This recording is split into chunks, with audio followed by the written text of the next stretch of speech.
பேரரசர் புலியின் ஆட்சிக் காலத்தில் சோழப்படை அமைதியும் நட்பும் பரப்ப நதிகளையும் காடுகளையும் கடந்து பயணம் செய்யத் தயாராகிக் கொண்டிருந்தது. பெரிய யானைகளுக்கிடையே குட்டி என்ற ஒரு சிறிய யானை இருந்தான். அவன் பெரும்பாலும் தன்னம்பிக்கையற்று இருப்பான். ஒருநாள் படைக்கு ஒரு பெரிய ஆற்றைக் கடக்கும் சவால் நேர்ந்தது. படை வீரர்கள் பாதுகாப்பாக எப்படி கடப்பது என்று கவலைப்பட்டனர். குட்டி முன்வந்து ஆற்றில் நுழைந்தான். கவனமாக ஆற்றின் ஆழமற்ற பாதையை கண்டுபிடித்து மறுகரையில் இருந்து கர்ச்சனையிட்டான். படை அவன் பாதையை பின்பற்றி பாதுகாப்பாக கடந்தது.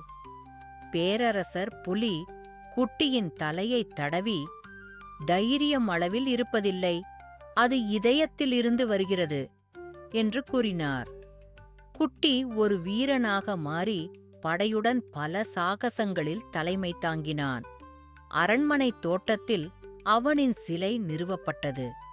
சிறியவர்களும் பெரிய செயல்கள் செய்ய முடியும் என்பதை எல்லோருக்கும் நினைவூட்டுவதற்காக.